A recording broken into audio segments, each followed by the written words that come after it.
cat in the wall, eh? Okay, now you're talking my language. You ever drunk Baileys from a shoe? All right, welcome into the special edition here of The View from C-Deck. I'm just Matt. This is your man, the Dyerwolf, Casey Dyer. And we're here today to talk about the college football playoff and something we've been discussing amongst ourselves for a couple weeks. And we thought we'd bring it to the forefront here real quick as we're starting to move along the season. But we've been thinking about the seeding. And we've been thinking about how the 5 seed may be the most advantageous seed to get. Now, it's not for sure, and especially if you end up playing in your conference championship and losing and not getting that extra game off, that's maybe not the best thing. But the 5 seed, Casey Dyer, they're going to be playing in the first round a home game against most likely a G5 champion or like a 3-loss team from like the SEC or Big Ten, or maybe like a 2-loss team from the Big 12. So starting right there, they easily have by far the biggest advantage in the first round, correct? Yes. And think of who it's going to be. It's either going to be the loser of the Big Ten championship or the loser of the SEC championship, most likely, or a one loss of that team, of that conference that didn't make the championship. So it's going to be a top 7 team playing probably number 18 or 20. I mean, who knows? I mean, it could be kind of anything, but yeah, likely like something in like the 15 to 20 range, whoever the number one G5 champion is, which is like where they tended to end up. So you're playing like Liberty. We saw what happened. Like Oregon probably would have been like a 5 seed type team, and they end up playing Liberty at home and winning by like 40.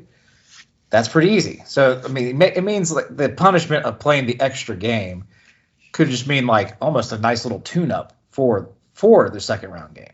Not to mention, you get to host a freaking game. That's right. I would want to go to a home playoff game so bad. That would be where it's really advantageous, since this is almost guaranteed to not be a conference champion, is that if you said the one-loss team, most likely from the SEC or Big Ten, and you don't play somehow, because of now there's not a round robin anymore, so there could be 3 one-loss teams. Like very easily, USC, Ohio State, and Oregon could all be one-loss teams this year. And then, who gets in is probably based on like strength of record within the conference type thing. And then you get left out, and you could just be sitting there as the 5 seed, like ready to be the 5 seed. So you get the bye, but it's just earlier.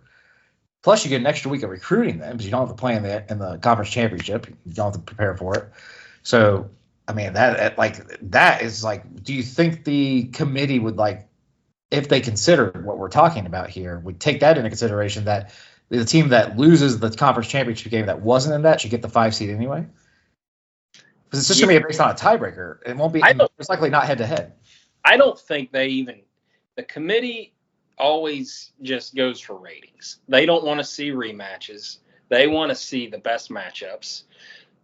They're gonna, if it's debatable. Now, one team getting a bye versus not getting a bye is like, you know what I mean? Like that's too big of an advantage. But if it's coming down to like 5 or 6 or 7 or 8 or whatever, they're going to look at the matchups and who they're likely to play down the line too.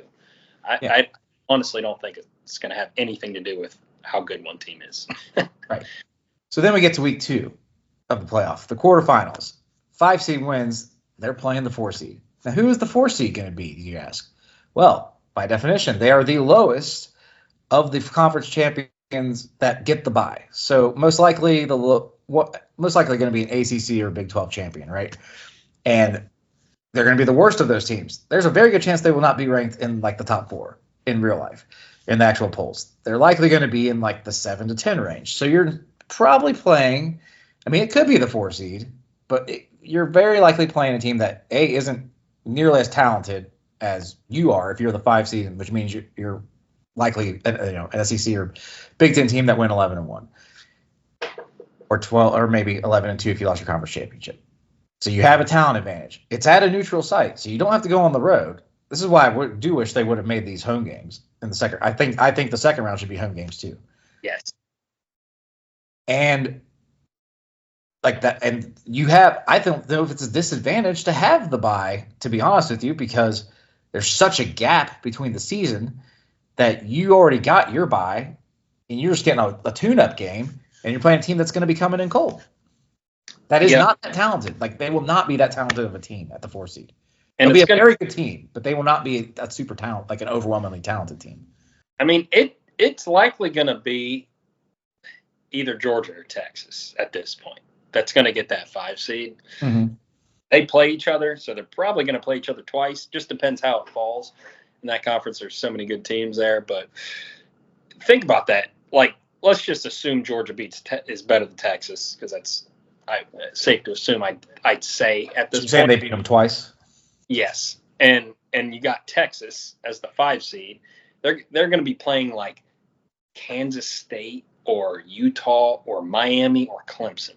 Which I guess Miami, who knows? Maybe they will be really good. They've looked solid, but I mean that's like a Georgia or Texas would be 8-point favorites at least against neutral site. They're double digits, I'd say. Maybe not against the U. Right? If U goes like undefeated, but they're probably not the 4 seed. Then they're probably a 3 seed. It's going to be the state of Utah with at least one loss. You're guaranteed to play the worst conference champion, which they're going to smoke.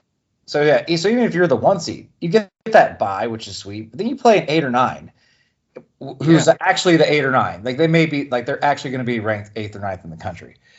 The 5 seed is playing a team that could be like ranked 7th, so it could be like not that far of a difference. Yes, but the talent level could be very different because you're playing like a 2-loss SEC or Big Ten team, most likely at the 8 and 9. Like, that's probably who's coming out of there. So it's going to be like you should be better than them. They probably will have lost games for reasons, probably coaching. It's probably going to be Penn State, Penn State or Ole Miss. Like, that's who I feel like is like the typical team that's going to be there. But they're going to have the talent that they can play with you for 4 quarters for sure, and that is not guaranteed if you play like a Utah or Kansas State. Yeah, exactly. That's like you're looking at like a 60-40 game, whereas that 5 versus 4, I'd pick that 5 probably 80% of the time. Yeah, they're going to be the favorite a lot because again, it's new. Like, they don't get the home field advantage, so it's a neutral site. So you get a warm up game, and that being the 5 seed does not sound too bad to me, and that's a problem because we're not supposed to be rewarding that. And like we already talked about the conference championships, being like, do you even want to play in them with this? Like, it's just an extra game for injuries, and this could be even more rewarding because you could avoid it and still get a 5 seed, which may be better than getting the 1 seed to begin with. Just less hardware. Yes, like you touched on in the beginning, they need to change this, and there's a couple of ways to do it. And what was your suggestion? My suggestion is, I mean, it's just gonna have to go to 14 teams is what they're gonna do. Like, the best suggestion probably is to not have the conference champions get the automatic buys and it just be the top 4. And but then you leave it up to the committee, which we all hate, and then the 4 seed getting that buy does become massive then. And between the 4 and the 5, or the 4, 5, 6, like who's getting that 4 seed becomes like it's like too punitive. Like, is you're gonna be splitting hairs to get a whole game off. Yeah. Although being the 5 seed, you still get the easy first game at home, but then you have to play that 4 seed. And they just get the bye. I think the one thing you said at one point when we've been talking about this is they could reseed them after the first round. They'll still be the 5 versus 4 automatically. That's what we decided. We discussed this and we're like, oh yeah, wait a minute, because if the 5 wins, they play the 4 is going to play the highest seed, the best seed, and be the 5.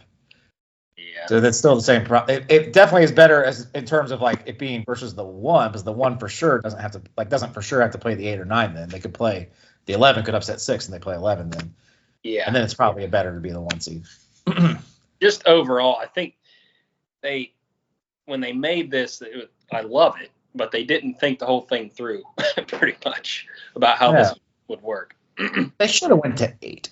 They should have went to 8 and had the first round be home games, and then put the losers in bowl games, so that way you still have the big bowls. But now the big bowls are just part of the playoffs. It just makes every other bowl game stink. Like, it makes bowl season stink because you're not even thinking about those being bowl games. Like, they're just playoff games. It loses a lot of meaning. Oh, we're in the Rose Bowl. Not really though. Like, Even the 4 team, it didn't feel that way. And now it definitely won't feel that way. They should have went to 8, but now that then the seeding doesn't really matter. 5's playing 4 anyway. But the going to the 12, like it's for sure they're gonna end up going to 14. So 1 and 2 is a huge advantage because you're the only ones getting a bye, and then you get to play a low. And then if you reseed after that, then you can play like a super low seed, and the 5 and 4 stuff won't matter. It just won't really matter anymore. And I don't think they'll like necessarily force that upon us at that point. But just something to think about as the season goes along. I do like that though, like Clemson not out of it after that first loss, and they look like a really good team this week. And that's what the 12 team brings is like, people always say, oh, the games don't matter as much anymore. They do. They actually matter way more. That just makes sense because now every game until you basically have 3 losses matters. The last season is going to be amazing. Like every game is going to be huge. The last huge, and I cannot wait to bet on them. All right, but for the view from C-Deck, I'm just Matt. This is Dyerwolf. Like, subscribe, hit the little bell so you get the notifications when we have new videos. Just got the 40 subscribers, which for us is a big deal, I guess. That means 40 of you maybe accidentally clicked the subscribe button. That's okay. Talk to your kids about how to get out of it. But we will see you guys next time. Hey guys! Oh, big gulps, huh? All right. Well, see you later.